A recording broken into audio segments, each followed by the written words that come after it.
Hey everybody, welcome back to Fighting Matters. I've got my friend Steve Kwan and Stephan Kesting here. Steve, hello, how are you? I am doing good. I'm not okay. I find that the number of insane things that are happening every day is accelerating. This administration in January started out strong and there was a whole bunch of insanity, but it is accelerating.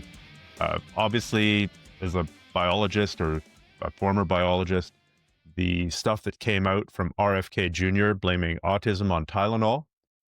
And forgot about that. And that was like 24 hours ago, and I forgot about that. Well, that's the whole point. That's the whole point. We are so overwhelmed that if we had a list of things that are absolutely insane and potentially impeachable and that should be administration ending in any other administration, there's massive $50,000 bribes going to administration officials in paper bags. Forgot about that too. We're too busy arguing about escalators breaking. Yes. Well, let's do a round robin of the insane things. I'm going to start with RFK Jr. further destroying the medical system and finding the cure for autism magically exactly on time, because that's how science works. Steve? Okay, I will talk about Donald Trump's insane speech at the United Nations where he has his team, or was it Jesse Waters, accused an escalator of insurrection. And now what did he say today? It was a triple something. Did anyone catch that? Triple sabotage. And, that's right. Jesse, insane thing. I will go with the fact after, 48 hours after a conservative federal prosecutor resigned because they were unwilling to indict James Comey and Letitia James, that today, in fact, James Comey got indicted for perjury? Is that the story? Perjury and obstruction. And obstruction. Lovely. Yep. Despite the fact that there is open documentation from Donald Trump, he posted specifically instructing the Attorney General to go after his political enemies, despite the fact that the people involved in these cases against Letitia James and James Comey have put out statements saying they don't believe there's any cases or any evidence there. Now, I understand that for a lot of people in the martial arts space, they understandably can't keep track of all of the stuff that's happening. And this comes up a lot when I bring up these topics. People who maybe aren't as politically attuned aren't aware of the insanity that's happening. And so maybe they just don't feel it. But Stephan has brought up here on the screen for the video watchers the actual message from Donald Trump, and I'll read it out for the audio people. So Donald J. Trump, he wrote this and then deleted it, which is unusual for him. I presume someone on his team clued him in that this probably isn't something you could... The dominant theory is that he was trying to text her and instead posted it to his Truth Social. Typical 70-year-old. If that's true, that's even scarier, because that means that he talks in private like he talks in public. But what he said was, Pam, I have reviewed over 30 statements and posts saying that essentially same story as last time, all talk, no action, nothing is being done. What about Comey, Adam Shifty Schiff, Letitia? Question mark, question mark, question mark. They're all guilty as hell, but nothing is going to be done. Then we almost put in a Democrat-supported U.S. attorney in Virginia with a really bad Republican past. A woke rhino who was never going to do his job. That's why two of the worst Dem senators pushed him so hard he even lied to the media and said that he quit and that we had no case. No, I fired him, and there was a great case, and many lawyers and legal pundits say so. Lindsay Halligan is a really good lawyer, and oh God, we can talk about her in a second, and likes you a lot. We can't delay any longer. It's killing our reputation and credibility. They impeached me and indicted me 5 times, and then all caps, over nothing. Justice must be served now! Exclamation mark, exclamation mark, exclamation mark. President DJT. Now, I have no idea if that was intended to be published publicly or if that was intended as a DM, but in any event, it sure looks to me like he's instructing the Department of Justice to prosecute people despite the fact that there has been no evidence presented that they, not only that they're guilty, but in some cases that they committed any crime at all. As in the case of James Comey, there's really no evidence. In the case of Letitia James, they looked into this and they demonstrated that it does not appear she did anything wrong whatsoever. Trump did not like that answer. So he removed the person that he tasked with doing that job, and now he is bringing in I have heard that the person now leading up this charge actually has no experience prosecuting at all, and that's the depths of depravity we've gotten to in this administration. She's going to do great. To say nothing of Jimmy Kimmel, right? Or Charlie Kirk. I mean, like, just in the last 2 weeks, like, so many things have happened. And I mean, this is the flood to zone strategy in real time. And the beatification of Charlie Kirk and Trump's appearance at the UN, rambling on about being sabotaged by escalators, teleprompters, and then a mysterious third thing. So, I guess we're more politically cognizant and aware than many of the people in our audience, just because we're chronically online, and it's probably not good for our mental health. And there are doubtless people who spend even more time than us online and keeping track of the outrages. But I think, what are we going to focus on? We can only pick a couple of these today, but holy shit, are there so many things that we could talk about.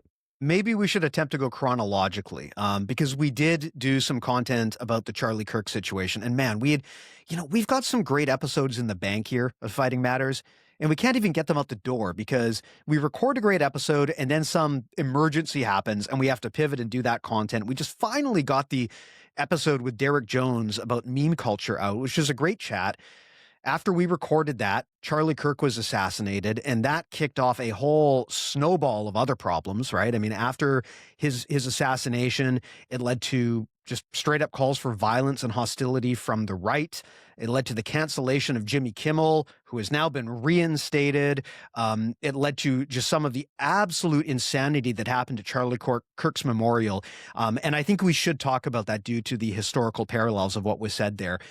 And I mean, now Tylenol is being blamed for autism without any evidence whatsoever. I mean, again, just more crazy stuff, more than any human being can reasonably process. This is the Steve Bannon flood to zone strategy, except we're not talking about news anymore. We're talking about executive orders and law. We're talking about the actual direction of the country is changing so fast that people can't keep track of it. And for people who are following this, like, we can all see, right? This is accelerating. This should be really scary. And I worry that especially people in the martial arts community are kind of tuned out to this. They don't understand how big a deal it is. I still get people who tell me, keep politics out of jiu-jitsu. Look, we are watching fall of democracy shit right now.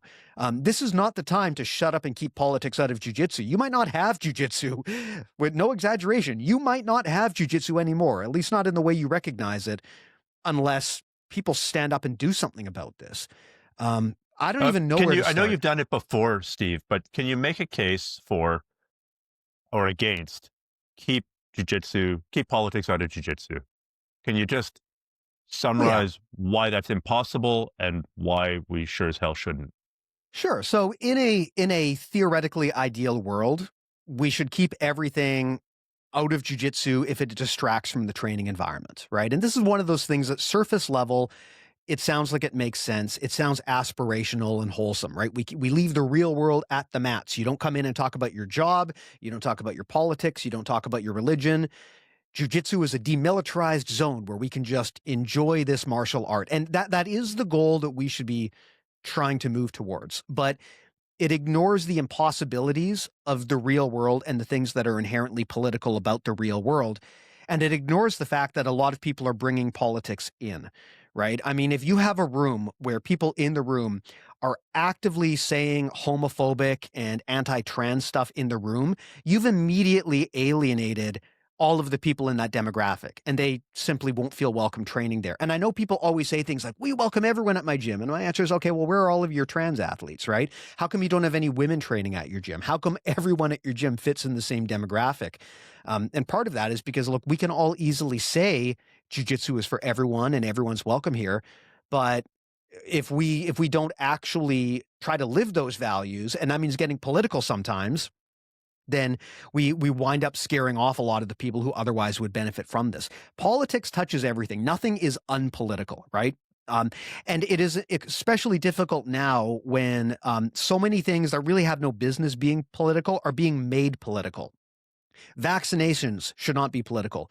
Tylenol should not be political. In an ideal world, we should all be able to agree on basic democratic principles. The truth itself should not be political, but you can barely have any of these conversations anymore. And so when people say don't make this political, what they're often doing is they're trying to prevent people like us from talking about things, because they're saying, hey, that's political. We don't talk about that here. Meanwhile, are they living those values? I mean, Stephan, you've brought up many times. Do these people hop in the comments with Gordon Ryan and Josh Saunders and tell them, hey, it's not okay to be political. It's not okay to talk about this stuff? I would guess no. Much of the time that standard is only held in one direction. So that is both the case for and against, in my opinion.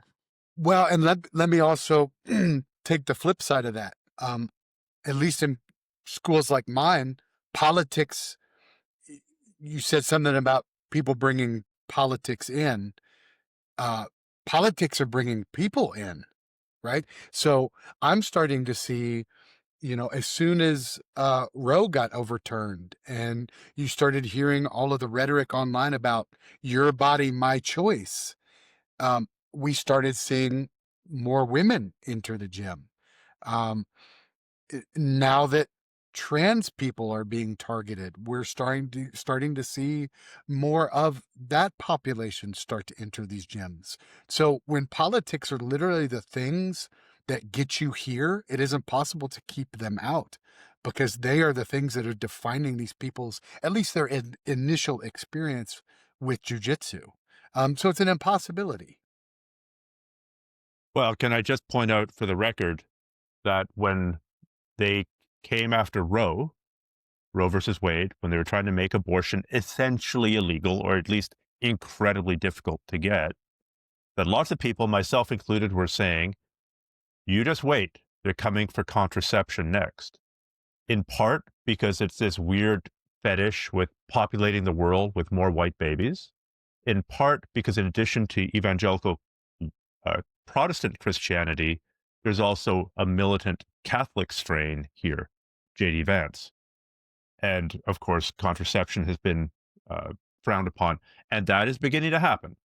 The White House called things like hormonal IUDs and birth control pills abortifacients, meaning that they cause abortions. It's not, I mean, what it does is it stops a fertilized egg from implanting in the uterine wall. So this goes back to this whole life is created at the moment of conception, that if you have one cell that's got a bit of sperm and a bit of DNA from the mom, you've created a human being. And they're not done there. They've come after, they've successfully, more or less, come after abortion, and they're not done yet. The next thing is they're going to come after the Plan B pill and try and ban it nationally. That is coming for sure. They've come after contraception. At first, it's just going to be the hormonal ones, and then somehow it'll be, okay, if you're under age 25, you need your parents' permission to get condoms or something like that. And then they're already coming after porn. There is state legislation saying to ban all porn.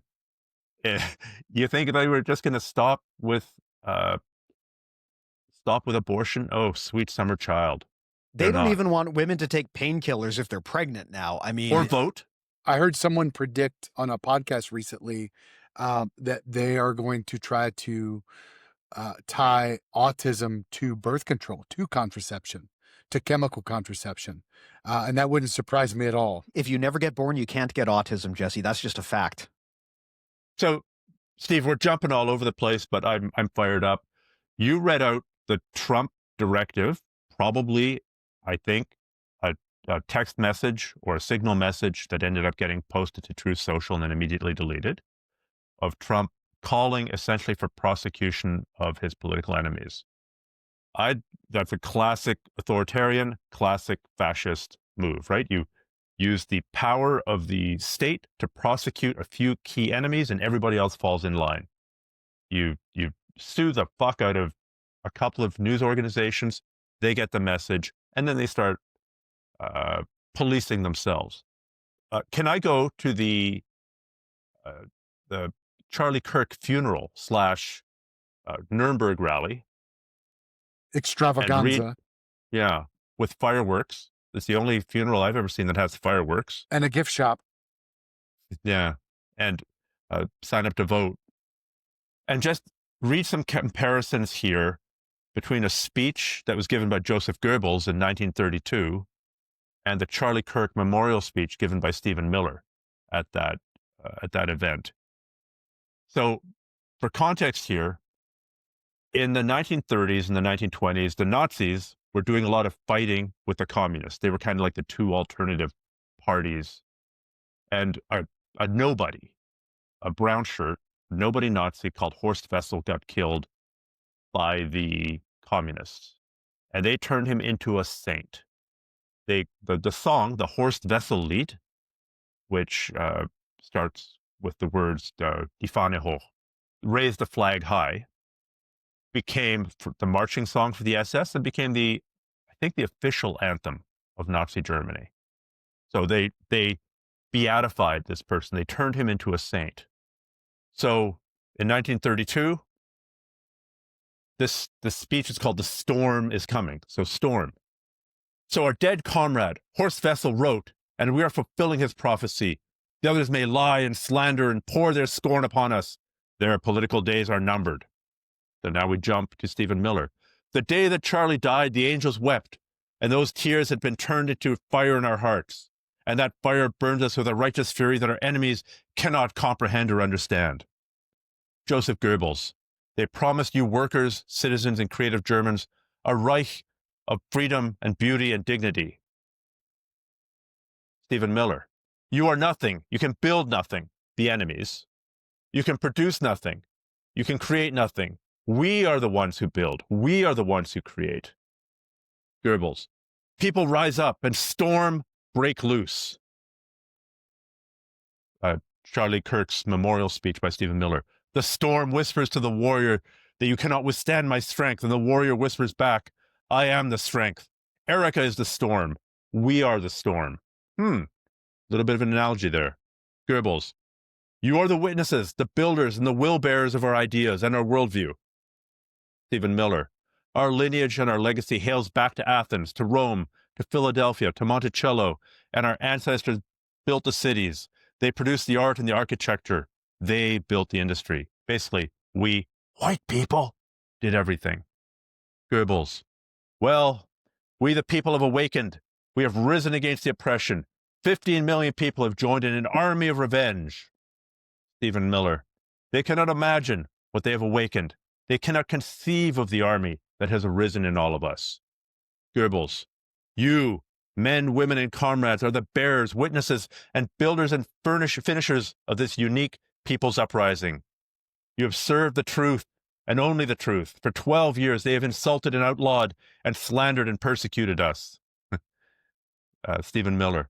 We will achieve victory for our children, for our family, for our civilization, and for every patriot who stands with us. Like, man, those themes are word for word.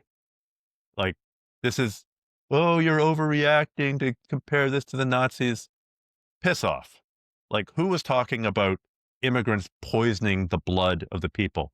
Was that Hitler? Yes, it was. Was that Donald Trump? Yes, it was. Yeah. Well said, man. And something that I know you've brought up before, Stephan, is the people who defend this shit, they will accept nothing but a full statement of acknowledgement as proof that this is true. You know, you can read that out and we can point out that, like, look, this is pretty much plagiarized directly from Joseph Goebbels, right? I mean, that is almost line for line what was said there. It, like you said, it's not really a dog whistle anymore. This is just a straight up statement. But the people who defend folks like Stephen Miller, they will accept nothing but a notarized letter from Stephen Miller saying, I am a fascist, before they actually admit this is the case. I don't know what more it's going to take to convince these people. It won't. And also, it doesn't matter. Because as Sartre pointed out in his famous essay on anti-Semitism, these aren't serious conversations. This is just essentially trying to waste your time and toy with you, and essentially just say we are only interested in power. Now I'm going beyond Sartre, and you know, we can talk all we want about Christian morality and the fact that Donald Trump, you know, has essentially a rape conviction and 100 credible accusations, and is almost certainly all over the Epstein list. And there's 100 things pointing at that. It doesn't matter because fascism and authoritarianism are about power. And if I can do something, if I'm allowed to drive a car and you're not because I just don't like you, I'm demonstrating power over you. If I can, I don't know, I'm making this up. If I'm allowed to eat ice cream and Jesse, no, people with a last name starting with W don't get to eat ice cream. It doesn't make any sense, but it doesn't have to make sense. This isn't about making sense. This is about demonstrations of power. And that appeals to the people who want Big Daddy Trump to come home and spank everybody. So I completely agree with you. Where I see the big difference is in the execution, in terms of the competency of the execution, as it were, right? We've already seen really big examples. Columbia University, some of the the university stuff. Certainly with the Jimmy Kimmel ABC Disney situation, right? That Columbia capitulated. They did the thing. They paid the money. They rolled over. Right as the election was happening, ABC paid a big sum of money. I don't even remember, 12 million, whatever it was. It was a big chunk of change that was essentially capitulation. What was it for? George Stephanopoulos? Talking some, I don't remember. it was a nothing.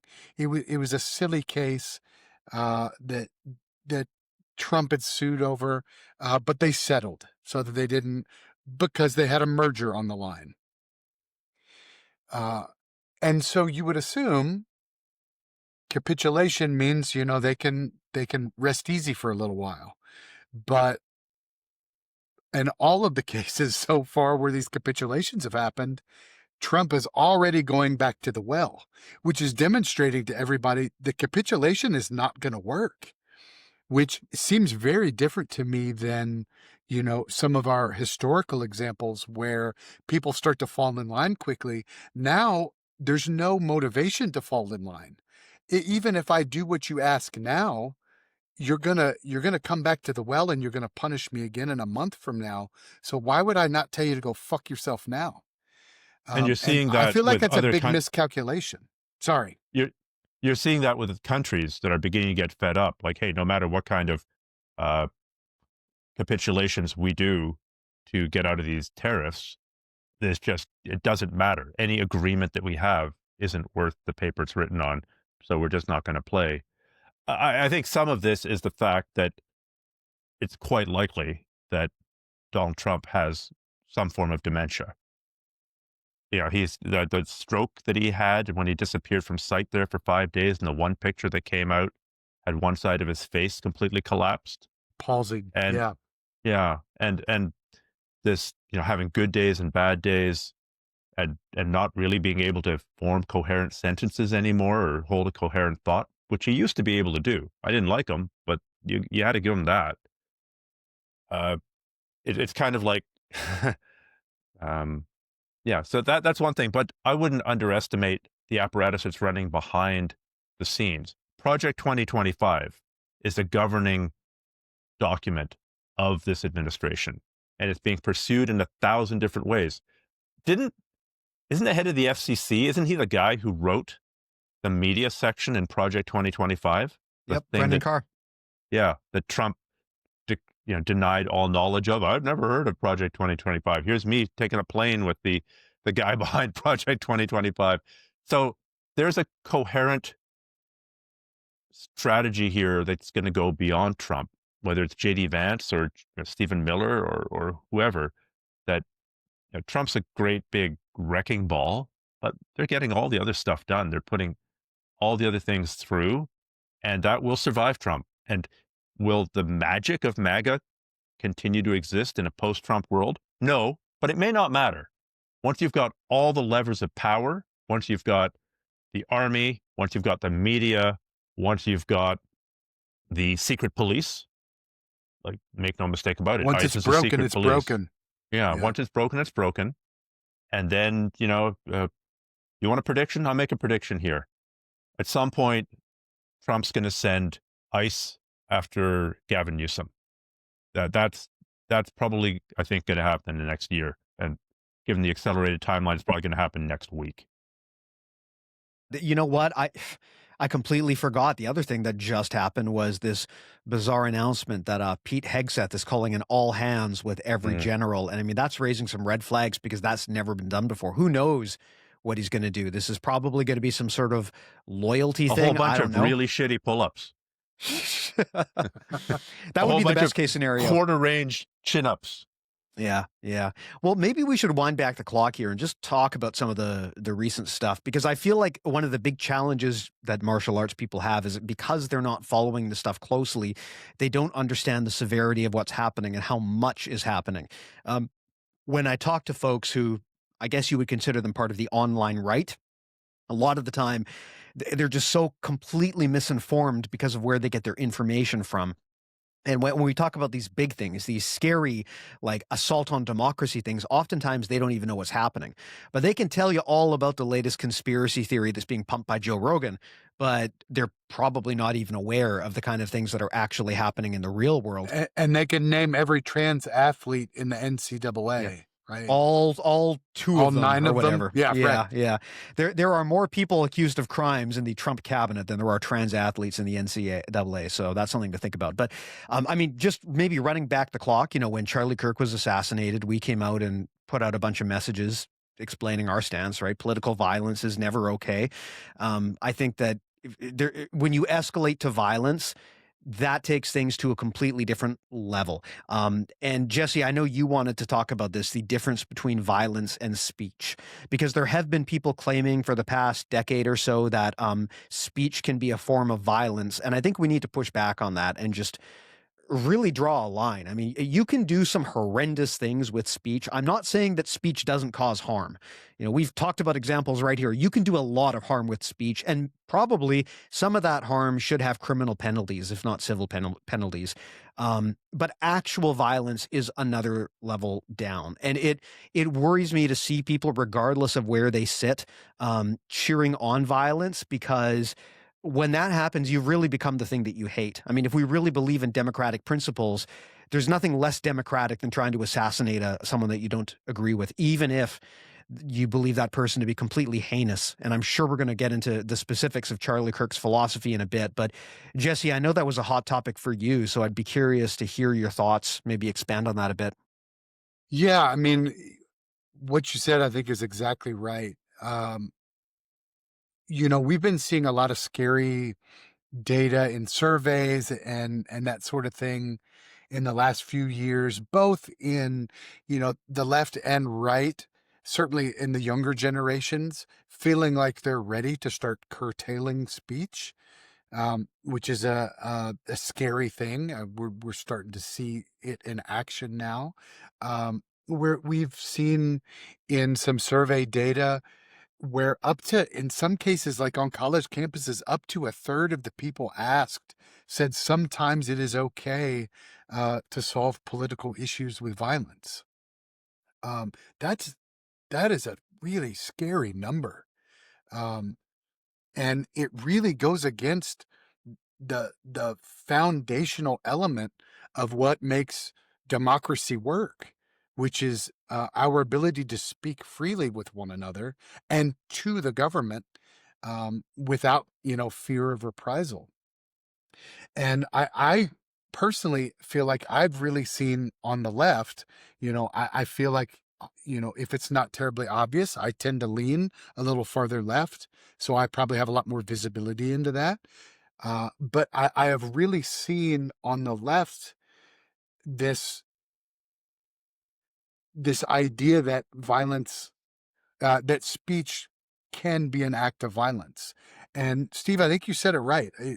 This is not me saying that speech cannot be scary. It cannot be hurtful.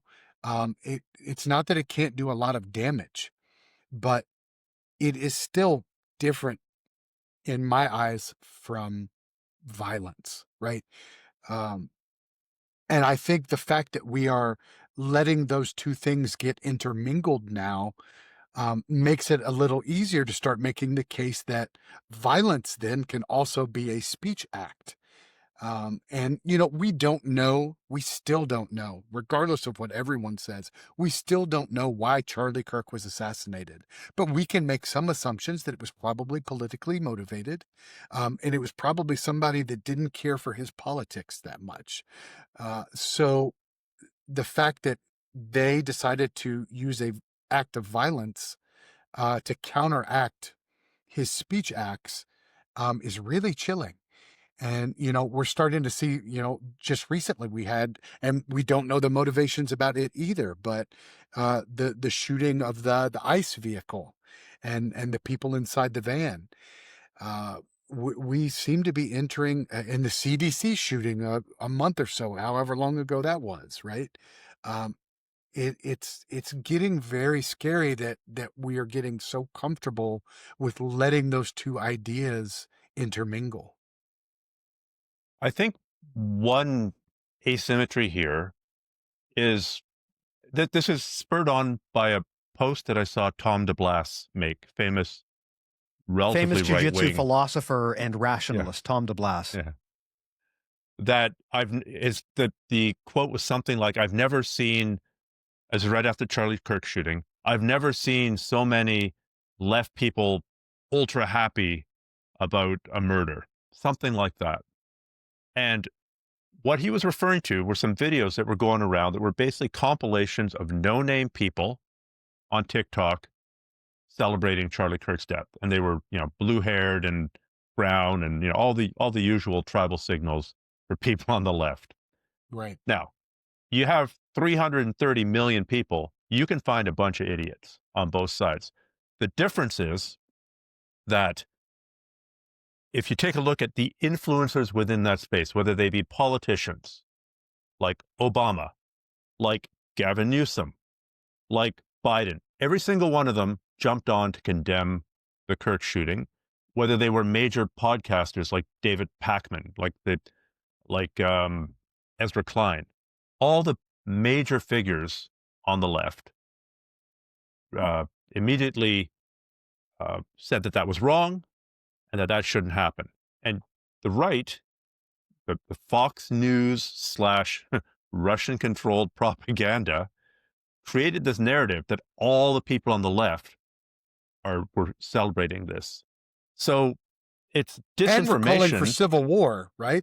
Yes, we saw a lot of calls for civil war on the right. By contrast, the biggest names on the right, from Trump to Alex Jones, to noted other philosopher of jiu-jitsu, Gordon Ryan, in our space, they were calling for civil war. Literally, really, the modern Socrates of jiu-jitsu is Gordon Ryan. I believe his contributions to rational thought are not given the respect that they should. Put some respect on his name, Stephan. Your best buddy. But let me just jump in here with something. So in the last 24 hours, or actually 48, in the last 48 hours, we got a comment on one of our videos, and it reads in all caps, "Death to all leftists." Now, we get a lot of comments like that, as you can imagine. But it would be disingenuous for me to grab a bunch of those comments and say that this represents everybody on the right. And that really feels like what the conservative media has done after Charlie Kirk. I mean, you had Jesse Waters, who was just a ghoul, coming out and talking about how this is the left declaring war on the right, and we are at war whether we realize it or not. And he's gotten even more crazy in the last week, where now he's talking about bombing UN buildings. But this is completely out of hand. Anyone, especially in 2025, when there's so many crazy people on the internet, anyone can find some random crazy person. It's not hard. But to take their actions and project that to 50% of the population is completely unfair. And the big difference is, when the right does that, they have to go on the internet and they have to look for random anonymous people who say these horrible things. On the flip side, when we do it, it's the fucking president of the United States and his cabinet members who are calling for violence. That is completely different than some Twitter dude whose profile picture is an egg and he's got 0 followers. Completely different ballgame. And it really saddens me to see how right-wing media has weaponized this, because I have not seen a single public figure on the left who has celebrated the death of Charlie Kirk in any way whatsoever. Possibly Ilhan Omar. She called, like, she didn't do the usual post his shooting, the usual hand wringing. She just said she wouldn't celebrate him, which, I mean, like, we can get into what this guy's life was like and what his principles were. That's one example I can think of. I'm hearing and that's the most moderate. I'm hearing this movement referred to as the blue scare, right? So it's trying to gin up a lot of the same animosity that we were seeing. What was it in the 20s and 30s and in the McCarthyism 60s and all of that, in the 50s and 60s? Yeah. But now it's about leftists and libs and not so much about communists. Well, I think for a lot of them, they see this as the same thing, it's right? The same thing, right? Yeah. To a lot of these people, communist is the same as Marxist, is the same as socialist, is the same as liberal, is the same as Democrat. Fascist.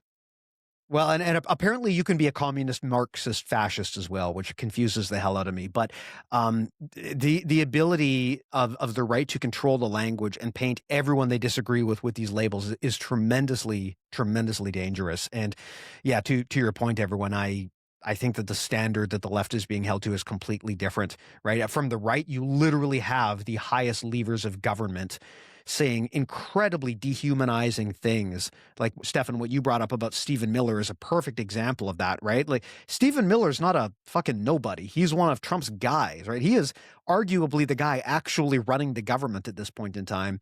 And he's up there giving a Joseph Goebbels speech at a funeral, right? That should be a lot more concerning than what some completely random person on Threads is saying about Charlie Kirk.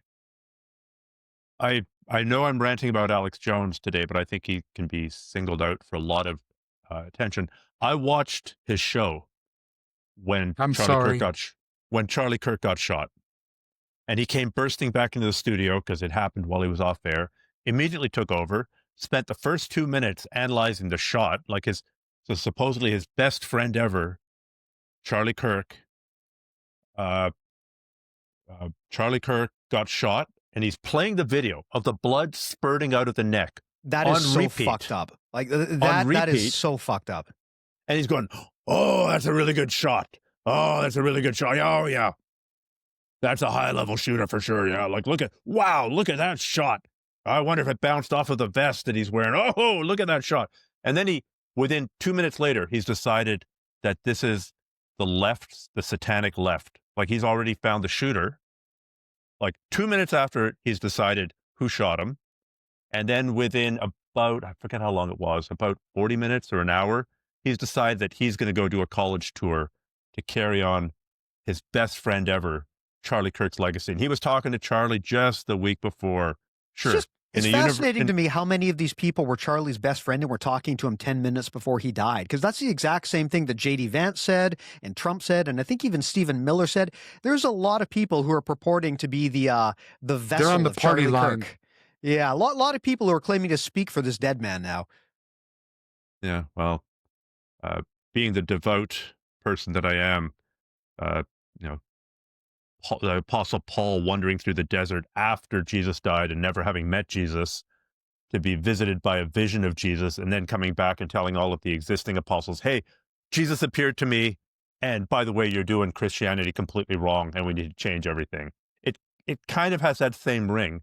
And there were many explicit comparisons trying to convert Charlie Kirk into a Jesus type figure, right? That is, his age, 30s, early 30s, and now they're literally turning him into a saint.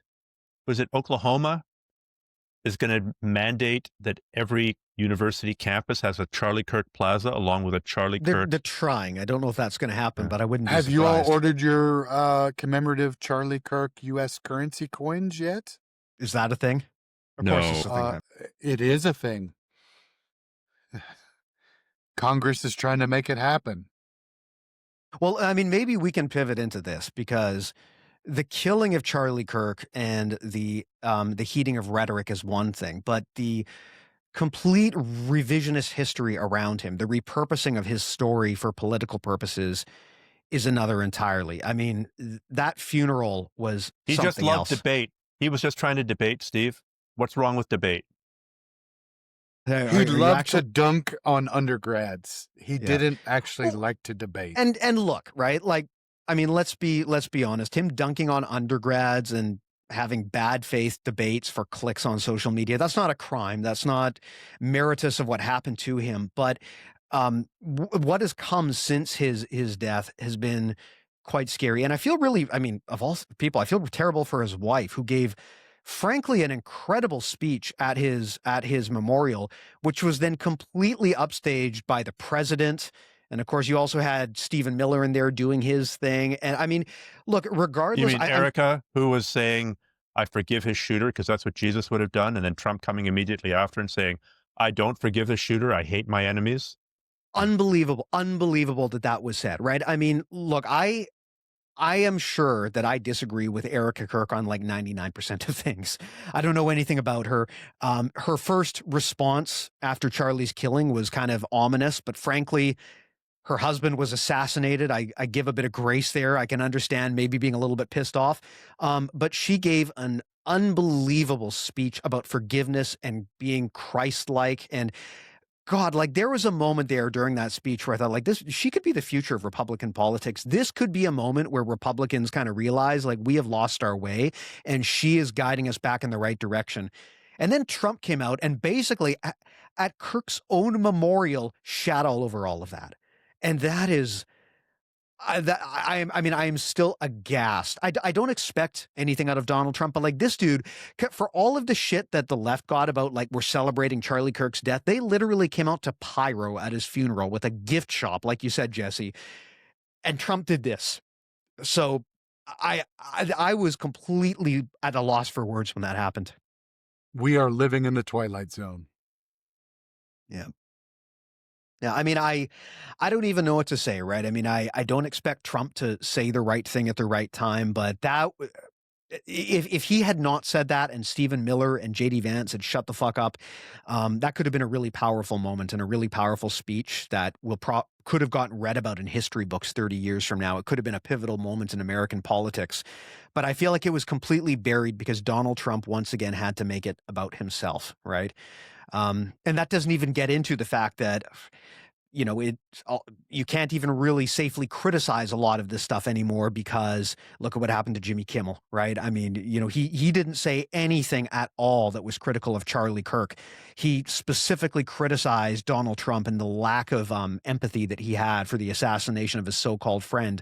And that was enough to lead to this basically McCarthyist boycott of his show. And very disappointing how quickly ABC, Disney, Bob Iger caved to that. It just incredibly spineless behavior. Yes, they've reversed it, but like, they've shown their colors already. Yeah. But I mean, I think back to your original point, the rehabbing of images on the right just over and over again is really astounding. And, you know, we have people on our side that aren't helping. I think the article that Ezra Klein wrote about Charlie Kirk doing politics the right way was the fucking dumbest thing that he could have said. Charlie Kirk didn't do politics the right way. Creating a list of college professors to be fucking harassed and, you know, being recipients of death threats, that is not the way we do politics.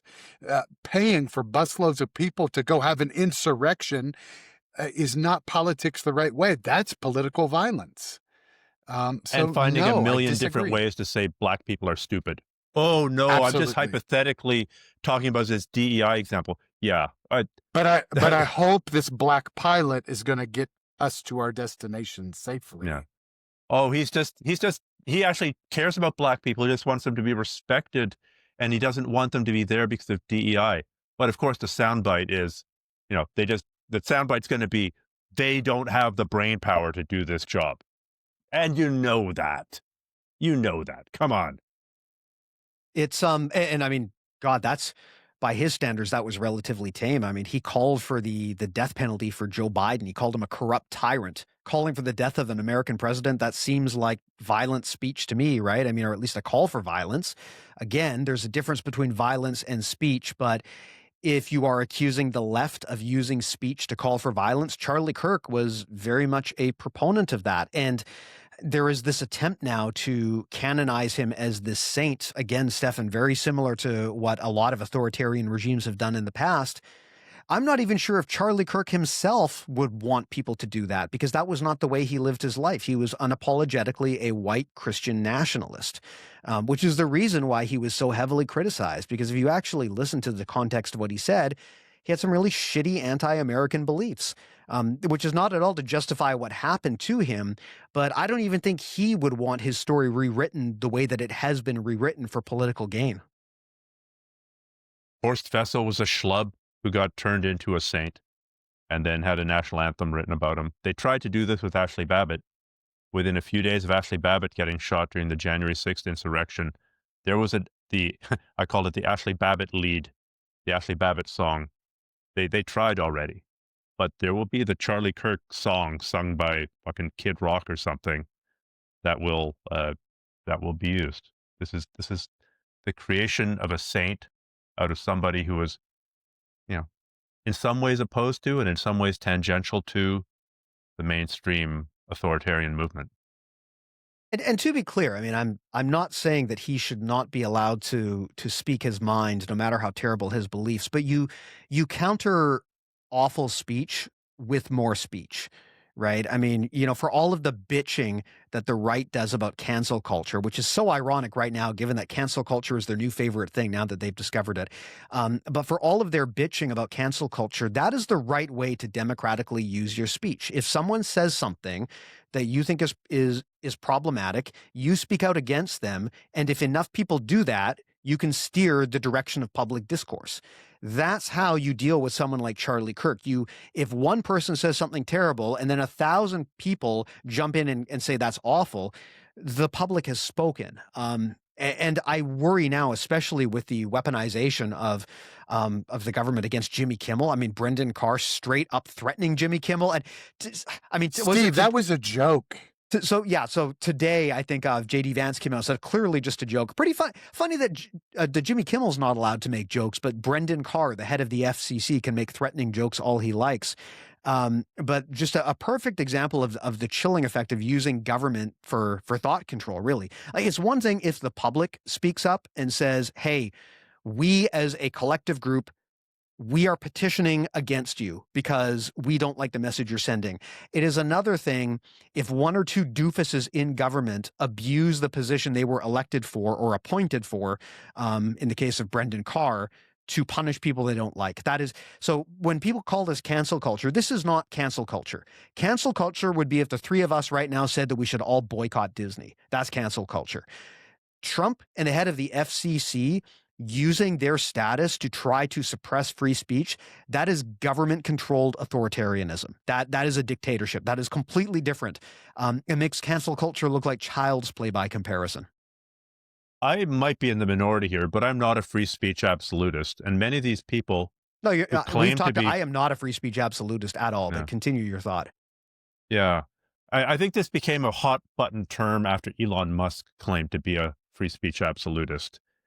And it's pretty easy to find thought experiments or to come up with a thought experiment where you no longer believe in free speech.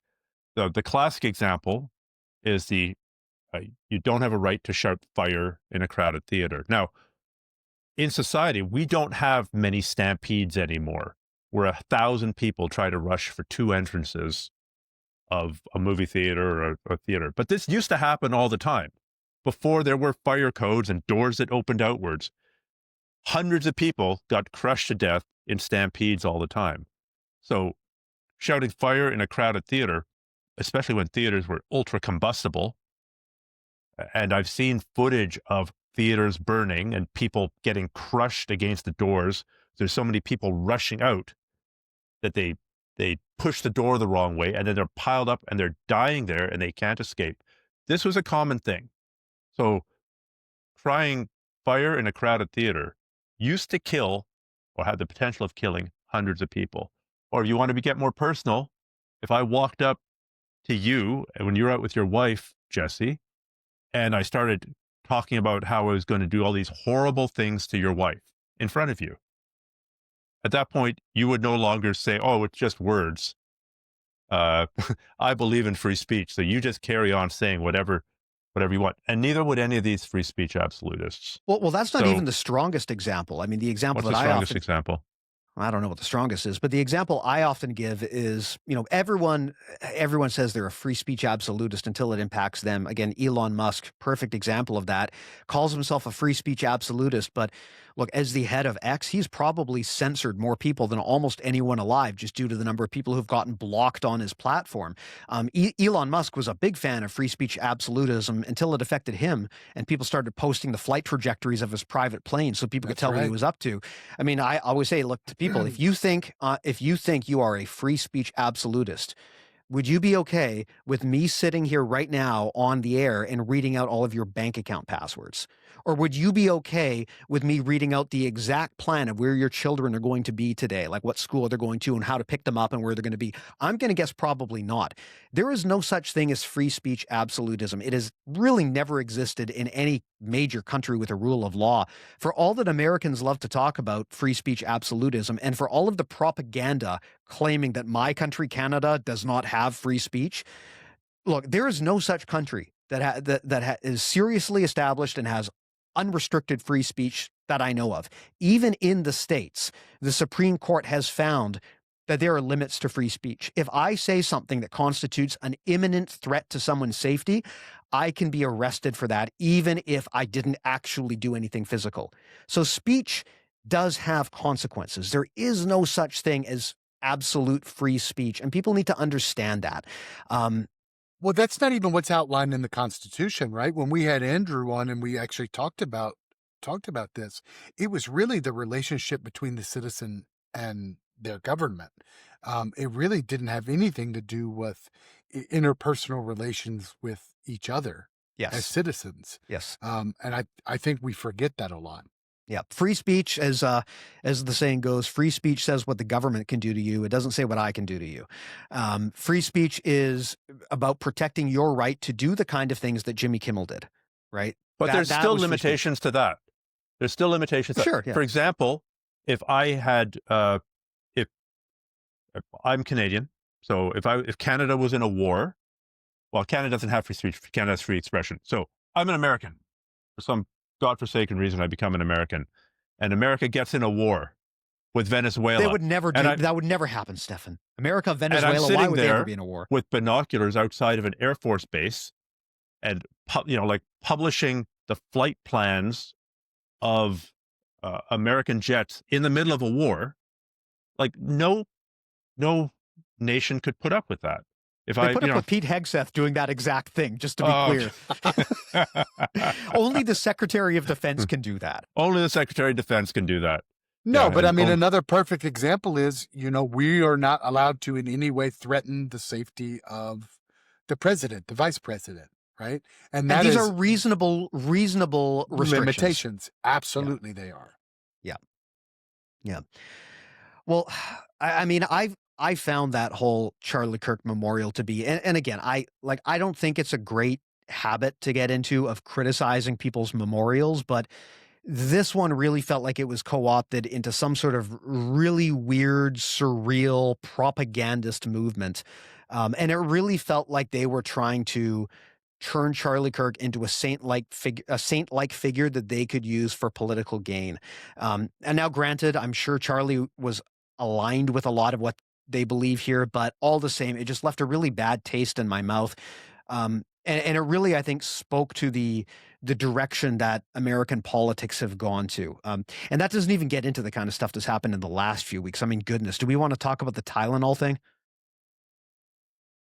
I think maybe we should cover the continued assault of RFK Jr. on the healthcare system in a separate episode. That's easily, like, we could have an entire podcast a week talking about how science and medicine are being destroyed. But obviously I feel very, very strongly about this, but I don't think that we have enough time left. No, but I will say that I think the fact that the president of the United States got on and said what he said, and in a way both terrorized and terrified, and in also some ways blamed women pregnant women, mothers, for a condition that their child may have, was so reprehensible. And thinking about all the women that are currently pregnant and that, maybe tonight they've got a fever, and, fevers can cause birth defects, and it can even lead to things like autism and, uh, neurodivergence. Uh, The fact that they have created this environment now, um, the horror cannot be overstated. It is really, really fucking terrible, especially because it is based on nothing. It is based on thin air. Well, this is a great example of how speech is not the same as violence, but speech can do incredible harm. What Trump said at that conference makes his directive to drink bleach to cure COVID look like child's play. I mean, only a handful of people died when he told people to do that. This is going to cause an unbelievable amount of harm to people. And I agree with you, Stephan. We should do another episode on this entirely. But I mean, what he said, like you said, he basically blamed women for giving children autism. He blamed women and told them to tough it out. A fucking unbelievable thing to tell pregnant women, just tough it out. You don't need painkillers, based on zero evidence. The only reason I think this happened is because Trump is a PR guy, right? And he'd made a commitment. He was going to, quote unquote, cure autism. And time had passed and they hadn't figured anything out. They were no further ahead. So they grabbed some random study and they made shit up. No, I think they had. I think RFK Jr. was completely ready to reveal that after the end of 4 months of rigorous investigation, that the MMR, the measles, mumps, and rubella vaccine, was the cause of autism. But there was actually quite a considerable pushback from members of Congress and the Senate on this. Stephan, I just want to make sure you don't get clipped out of context. Can you please tell us your stance on that vaccine? It saved innumerable lives. And will hopefully continue to do so. Well, it'll do less. We have measles outbreaks in the United States. We have measles outbreaks in Canada. Guess where they're happening? They're happening in the reddest, most conservative areas. Shocker. And it's only going to get worse. I mean, this is a side thing, but so when I was coming back from up north in August, I stopped in a little tiny town, Drumheller, Alberta, and they had a little tiny town museum. And I went in there. Let's look at some old farm implements and some two-headed cows, both of which they had. They also had an iron lung that they had used there during the polio epidemic in the early 1920s and 1930s. Basically, this thing would breathe for you when polio paralyzed you and paralyzed your lungs. And hopefully your lungs would recover. But some poor bastards lived for decades in these iron lungs. And my thought was, man, this is coming back. This is coming back.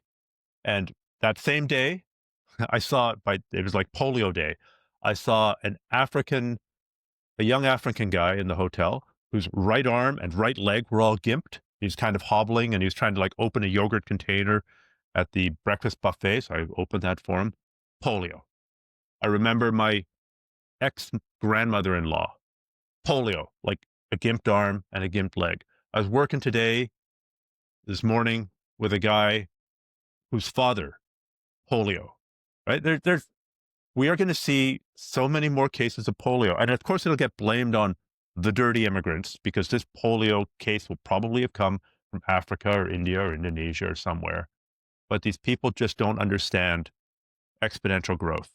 Once you have a couple of cases in there, which is inevitable, it's 100% inevitable in a world that's so interconnected as ours, then these things expand exponentially. One person with polio gives it to 2 people. 2 people give it to 4 people.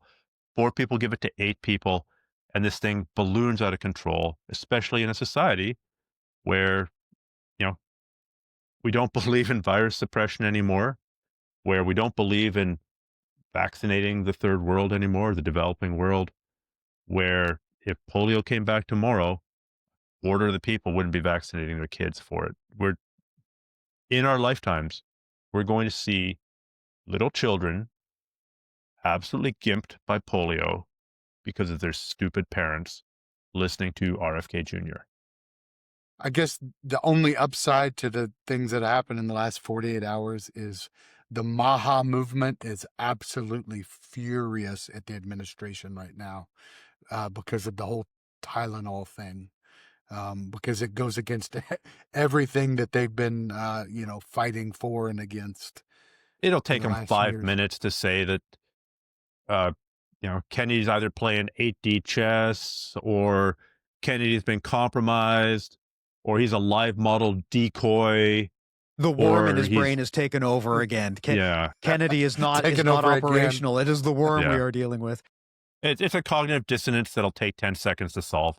There'll be some insane theory explaining why everything that Kennedy said before about vaccines is still correct, but he had to say this because they were going to, I don't know, murder his children or something. There'll be some explanation for it, and we'll move right along. Yeah. I am still holding out hope that one of these days we're going to cross a tipping point and people are going to really abandon Trump. I have no reason to believe that will happen because 10 years in, there have been so many scandals with that guy, and the people who support him continue to support him. I mean, through his disastrous response of Comey, through multiple impeachable events where he tried to meddle with elections, through trying to incite an insurrection, through 34 convictions of felonies, through, an adjudicated sexual assault case. If people are willing to forgive this guy of all of that, I really don't know if there's a floor where people will actually turn on him. But I keep hoping that maybe one day that'll happen. I mean, I think back to McCarthyism, right? Where it was a really dark time. And then one day there was that "Have you no decency, sir" speech. And that was the moment where it's like, fucking, people turned on this guy. And over the last few weeks, I mean, this Kimmel thing really upset a lot of people on the far right. And this Tylenol thing, I think, has really upset a lot of people who know it's clearly bullshit. And so I keep hoping that one of these days we're going to be able to get these people back. They're going to realize that they're going to overcome that cognitive dissonance and realize, like, we have been indoctrinated into this cult, and we're just going to have to eat shit and admit it and come back to the other side. But I haven't seen any evidence that's going to happen. But man, the last few weeks, there have been some promising signs, at least, that there is resistance still in these people. Yeah, I don't know if either of you all saw it. I don't even know if I'm pronouncing his last name right. But Robert Reich, the economist, Reich. Okay. I can't get my head around the name. It always looks like it should be Reich. He had an interesting post yesterday, and the top line's pretty easy. It's just, I can't tell you exactly how I know, but after 60 years in and around politics, I've developed a sixth sense, and my sixth sense tells me that the tide is now turning on Trump. And, I don't know that that's any better prognostication than, any of the others that we've seen. But it's a huge, long post. I recommend everybody go read it. There's some interesting insights in there. So anyway, it's just food for thought, and just a response to what you just said, Steve. God willing. Yeah, absolutely. It would be amazing, but I mean, I would love to do a whole talk on cognitive dissonance and how hard we got to find a psychiatrist or psychologist or something, but how hard it is for people to change their mind on a position they've committed so heavily into. I think there's probably a lot of people in the MAGA movement who deep down, they know that what they've committed to is wrong, and they're just looking for public permission to change their mind. And I hope that one of these days that movement happens. I don't know when or where, but there is precedent in American history that this can happen, right? I mean, the McCarthy era is a perfect example of, like, this can happen. The tide can turn, and it can turn quite quickly. Same with Watergate, right? People forget, for a long time, it looked like Nixon was going to get away with Watergate, and then the tide turned. And that's where everyone who's listening to this can make a difference, right? Sustained public pressure is what makes stuff like this happen. Fascist governments and authoritarians want you to be silent because that makes them strong. The reason why Trump and company are pushing so hard to shut people up is because they're weak, not because they're strong. And this is the best chance we're going to get to change course. And we only do that by speaking up. So I really wish more people in the jiu-jitsu community would at least post a statement condemning this stuff. I know that everyone is afraid to because of the whole keep politics out of martial arts things, but you may not have martial arts in any recognizable form unless people speak up right now. Absolutely. Well, and as we wrap it up, let me also invite any of our listeners, if you do have expertise in the cognitive sciences and want to come talk to us about cognitive dissonance, reach out to us, and we'd love to get you on and talk to you. Well said. Stephan, any closing thoughts? I think I've had lots of closing thoughts, perhaps career-ending thoughts. We'll find out. So thank you so much, guys, for showing up. And Well, we'll see you on the where next can one. we find you? Let's plug you. What's going on with you right now? Well, if you want my jiu-jitsu stuff, that'd be grapplearts.com. If you want my outdoor stuff, that you might handle there is Essential Wilderness. And try and find me on YouTube. That seems to be the least censored platform these days. For now, at least. You hear they're bringing back COVID misinformation and all of that stuff. They've reversed their policies on that. So hate speech and COVID misinformation are back on YouTube now. But Alex Jones and Nick Fuentes have already been thrown back off. That didn't take long. That didn't take long at all. Steve, have you got any other podcasts you want to plug? I got no idea what you're talking about. I actually want to talk about Stephan's stuff. So just so people know, because sometimes I get messages in the comments about this thing that are kind of funny. They're like, you guys are doing this stuff. You're doing this stuff because it's of some sort of advantage to you. And look, we don't make money off of Fighting Matters. We run no ads. It costs a bit of money to put it out. Like this thing is we're doing it because we believe it's the right thing to do. So please don't assume that because we make this like incredibly niche marginal podcast that we're all rolling in the bank about this. I do think that, I mean, and I'd love to talk about this too. I think we're seeing the collapse of traditional media in real time. I think the Disney situation is a big part of that. I think you're going to see a lot of people flocking away from traditional publishing, and they're going to go to stuff like Substack and stuff like Patreon, and they're going to support people there.